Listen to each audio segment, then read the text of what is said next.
And this RAS is super powerful in our brains because it's the mechanism that filters the entire world to us. It literally reveals to us our reality, just like you just said.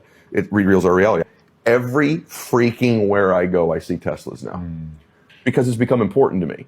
And it's now in my filter. It's now a part of my RAS. That's why when you're in a loud room, all the auditory sounds, someone doesn't even say it loud. Tom, you can hear your own name in a room because it's become important to you. See, the question in life is, can you make your goals, your ambitions, the emotions you want, the thoughts, the relationships you need to become your Teslas? Right. And if they become your Teslas, things slow down.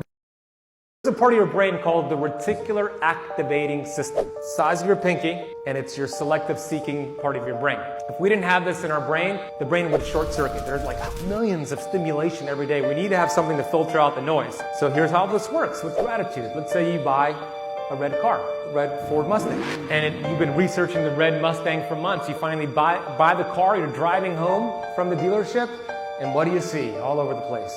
Red Ford Mustangs.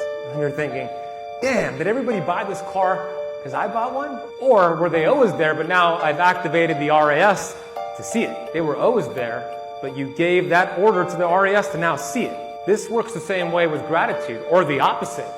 If you're focusing on what's not working for you, if your clients are focusing on all the things they hate about themselves, all their RAS will see is all the things that are not working for them. But when we shift the bandwidth and the energy to gratitude and all the things that we appreciate, what we appreciate appreciates. Now the RAS saw obstacles, and now they're opportunities. Moses crossing the Red Sea is actually moving from the left hemisphere of the brain to the right. The Red Sea is the corpus callosum. The Bible's a metaphorical story about the process that goes on within you to reach Christ consciousness. You need to move from reasoning and logical thinking over to the critical, creativity, imagination, intuitional side of the brain, which is the right side of the brain, where 90% of unity consciousness is. The upper room where Jesus met the disciples is the brain, and the disciples are the 12 cranial nerves. The Ark of the Covenant, the two angels protecting in the Bible.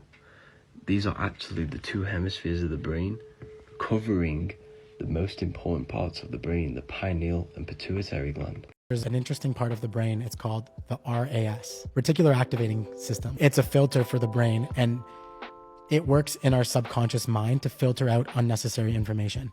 So right now, even though I'm having this conversation with you two, I'm still picking up all of this information of the room around, but I'm able to filter it out and focus on the conversation subconsciously without even thinking about it. And that's what the RAS does, that's its purpose? Yeah, but it's trained based on what you tell yourself. So let's say you're going to buy a new car and you want a red car. All of a sudden you start seeing red cars all over the place and you're like, well, why is this happening? Subconsciously, your brain is starting to look for something that is now of interest to you. And this is why people talk about positivity and negativity and thinking a certain way. And then that leads into manifestation because you start to see the things you're looking for. There's a powerful part of your brain called the RAS, Reticular Activating System, that's seated in the subconscious part of your brain. The nerves fire 6 times faster than anywhere else in your brain. That part of your brain is always looking for whatever's programmed there, and it's designed to work off of images and patterns.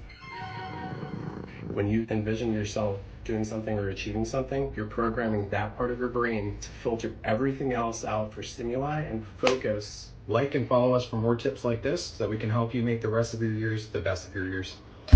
This thing right here is called the brainstem, and the brainstem is actually made up of 3 different regions. And if we start down here with everybody's favorite, this is the medulla oblongata, rather it's this part right here, and then we get to the pons, and then we get to the midbrain. Up here is going to be the thalamus. So a lot of times people say this looks like a seahorse, which I totally agree, but that's actually more than just the brainstem, because the brainstem is just that right there. But running through the brainstem is a group of neural networks, around 100 or so of them, and they're called the reticular activating system.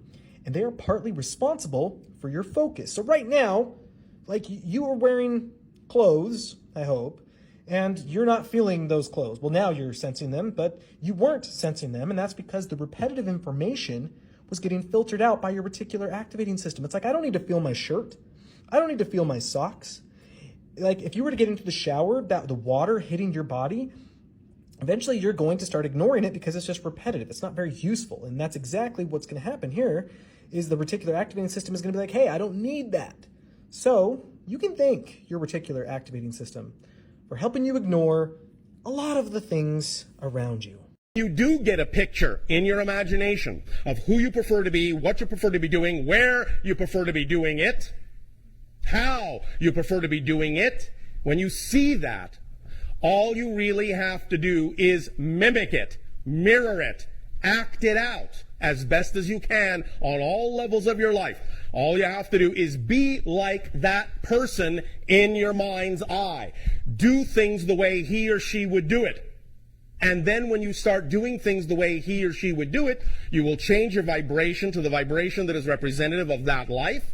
And when you shift your vibration to the representation of that life, you will start to synchronistically have that life. All the things that are representative of what that you would have will come in.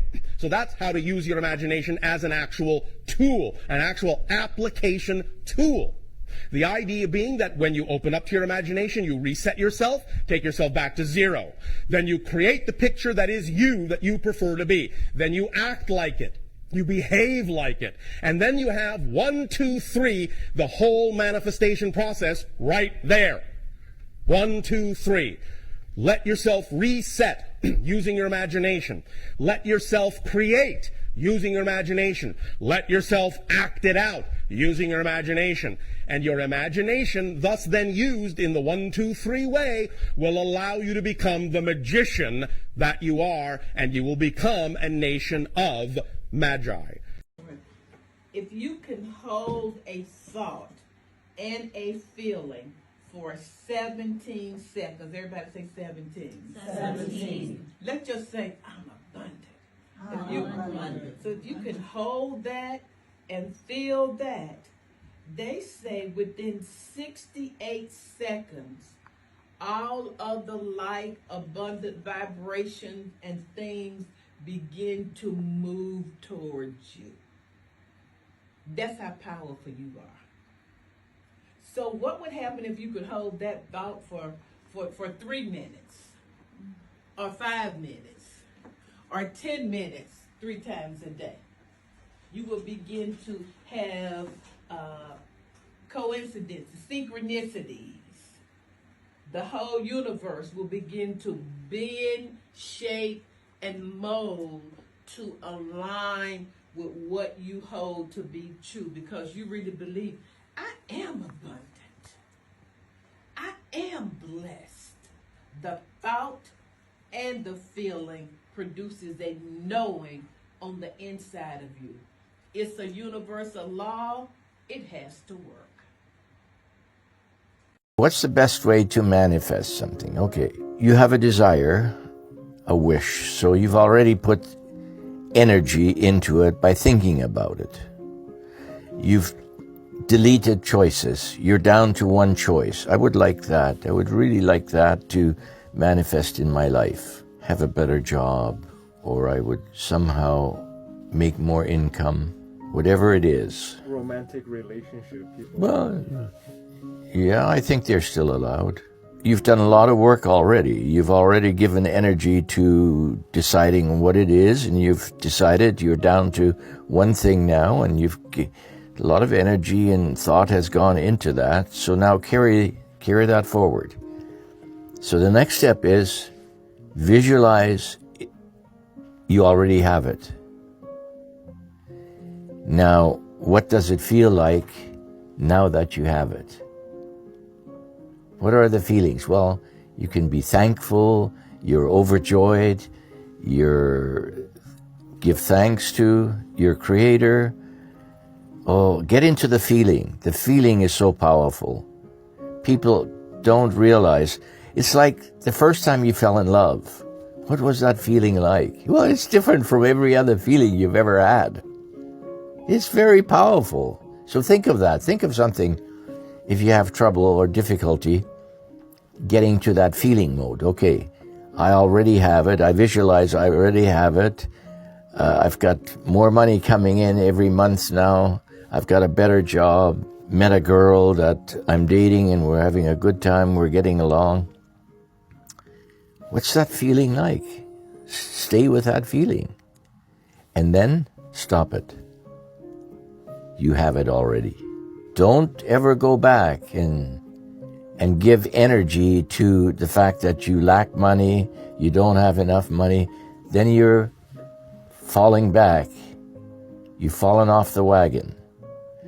The wagon, stay on the wagon will take you where you want to go.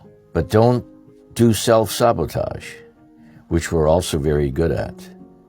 We shoot ourselves in the foot. Stop shooting yourself in the foot. Okay, so you're into the feeling, and that feeling feels so good. Oh, that's wonderful. So stay with that as long as you can, but then go on with your life. But don't slip back into, I don't have this, I want that.